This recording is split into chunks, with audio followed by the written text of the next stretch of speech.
Et bienvenue à tous pour ce nouvel épisode de Quoi de neuf sur la résine. Au programme aujourd'hui, l'étape de vitesse de Jakarta en Indonésie. Après la première épreuve de la semaine dernière et sa ponctuation par 6 records du monde, on avait hâte de voir ce que les acteurs du week-end allaient nous proposer. Et on commence chez les hommes où après une grosse déconvenue la semaine dernière, on attendait avec impatience la réaction de Kiromal Katibin, l'ex-quadruple recordman du monde.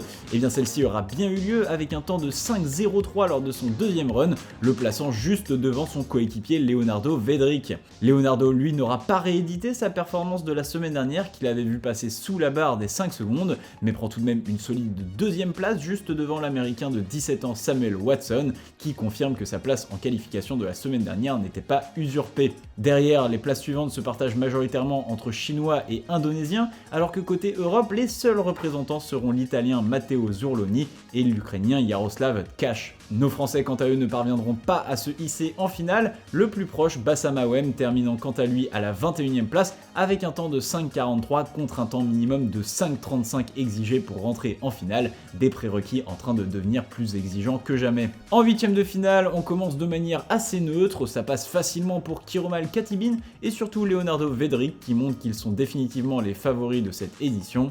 Juste après cela, c'est le moment choisi par la réalisation pour casser la monotonie du spectacle et nous rappeler que parfois une compétition n'est rien sans un bon cadrage, nous faisant rater tout un run de ces 8e de finale.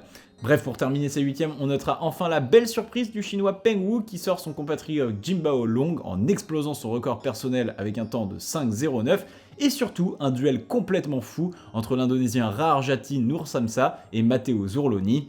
Alors que les deux hommes sont au coude à coude, ils zippent plusieurs fois l'un après l'autre, Matteo Zurloni repart finalement plus rapidement et alors qu'il se jette pour appuyer sur le buzzer, il manque le dispositif et tombe. Raharjati conclut facilement et l'italien ne peut que s'en mordre les doigts. En quart, alors que Kiromal Katibin passe encore facilement face au japonais Yasukawa, c'est le séisme. Leonardo Vedrick est éliminé face au chinois Peng Wu au terme d'un duel haletant. 5 secondes 03 contre 5.01. Peng Wu atomise de nouveau son record personnel et montre qu'il peut jouer dans la même catégorie que les deux surhommes. Mais le séisme n'est pas terminé et en demi-rebelote, cette fois-ci Kiromal Katibin est opposé à Xinchang Wang mais différents protagonistes, même scénario. Légèrement en avance sur le début de la course, Kiromal est doublé au buzzer et Xinchang passe en finale avec un temps de 5.05 face à 5.09. On s'attendait alors à une finale 100% chinoise en terre indonésienne, mais le miraculé Raharjati Nursamsa va sauver son pays en sortant Peng Wu dans l'autre demi. La petite finale oppose donc Kiromal Katibin et Peng Wu, et alors que les deux hommes sont proches, Kiromal Katibin zip au milieu de la voie. Peng Wu va remporter la médaille de bronze, mais non, le chinois zip lui aussi quelques prises après mais ne peut se rattraper, et Kiromal termine la course seul. En finale, moins de rebondissements, mais une fin magnifique pour tout un pays et un homme. En l'absence de ses favoris, toute l'Indonésie se repose sur Raharjati Nursamsa. L'Indonésien de 22 ans n'a jamais gagné une Coupe du Monde. Et bien ce soir était le meilleur moment pour le faire. Le buzzer retentit, Raharjati part et 5 secondes et 11 centièmes plus tard, il fait chavirer le pays dans le bonheur. Peng Wu arrivera 3 centièmes derrière et Raharjati repensera sûrement très longtemps à cette journée, mais aussi à son 8e de finale contre Matteo Zurloni à qui il pourra sûrement envoyer des fleurs, parfois le destin ne se joue à rien. Au classement, l'Indonésie reste donc maître sur ses terres avec la première place mais aussi la 3e avec Kiromal Katibin. Cependant, les Chinois poussent de plus en plus les Indonésiens dans leur retranchement avec des temps quasiment équivalents tandis que Leonardo Vedrick, bien qu'avec des temps toujours stratosphériques, est redescendu de son petit nuage de la semaine dernière et finit à la 5e place. A noter également la 6e place de l'américain Samuel Watson qui, bien que toujours assez irrégulier dans ses temps, vient s'installer parmi les grands à seulement 17 ans. Chez les femmes maintenant, on prend les mêmes que la semaine dernière et on recommence. Cette fois-ci pas de record du monde en qualification mais encore une grosse domination de la polonaise Aleksandra Miroslav, première du général. Juste derrière, on retrouve l'indonésienne Desak Rita Kusuma Dewi, suivie de la chinoise Li Juan Deng, qui signe de très jolis temps, et surtout qui se place devant les deux sœurs Kaluka avant une bataille qui s'annonce rude en finale.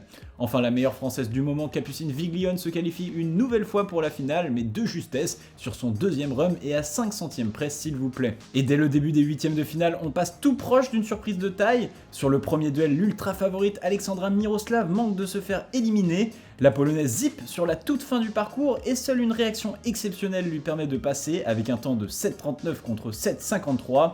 Pour le reste des favoris par contre, ça passe plutôt facilement malgré des temps pas spécialement rapides. Concernant notre française Capucine Viglione, en revanche ce sera encore une fois une sortie de route en 8ème face à la chinoise Li Juan Deng, encore une fois un peu juste pour espérer mieux. On enchaîne avec les quarts de finale qui commencent par l'entrée d'Alexandra Miroslav, un premier duel qui voit encore une fois la polonaise mise en grande difficulté. Alexandra zip dès le début de la voie et devance sa concurrence au buzzer, 6,67 contre 6,74. Derrière, moins bon classement en qualif oblige, les sœurs Kaluka s'affrontaient de manière précoce dans cette compétition et ce sera Alexandra qui l'emportera face à Natalia, victime d'une chute dès le début. S'ensuit un superbe duel entre l'indonésienne Desak Made Rita Kusuma Dewi et l'américaine Emma Hunt, et malgré un nouveau record américain, l'indonésienne portée par tout son pays l'emporte pour 6,69 contre 6,79. Nous arrivons alors en demi-finale, on attend évidemment la prestation d'Alexandra Miroslav qui paraît plus vulnérable que jamais. Pourtant, c'est à ce moment que la polonaise décide de se reprendre, effaçant facilement Alexandra Kaluka de sa course pour rejoindre la finale avec un temps de 6,48. L'autre demi-finale est autrement plus serrée et c'est l'indonésienne Desak Made Rita Kusuma Dewi qui l'emporte une fois de plus face à Li Juan Deng pour 4 centièmes seulement.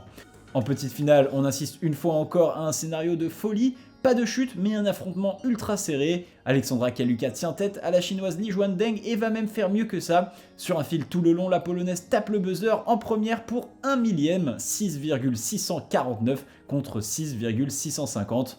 On termine alors par la finale et face à Alexandra Miroslav, c'est l'outsideuse la plus en forme du moment qui se présente, Desak Made Rita Kusuma Dewi.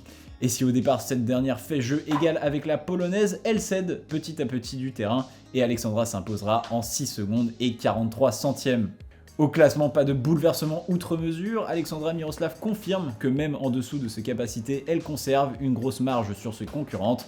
Destin divers par contre pour les sœurs Kaluka avec une probable satisfaction pour Alexandra, tandis que Natalia sera forcément déçue de son résultat final. Sur la deuxième marche du podium avec des temps de plus en plus réguliers, Desak Rita Made Kusuma Dewi semble s'imposer comme l'opposition la plus crédible à Alexandra Miroslav et on a hâte de voir le reste de la saison. Voilà, c'est tout pour cette étape de Jakarta, j'espère que le résumé vous aura plu. Cette fois-ci pas de record du monde mais des rebondissements à l'appel, et nous on vous dit à la prochaine, à Salt Lake City dans 2 semaines pour la suite du circuit de bloc.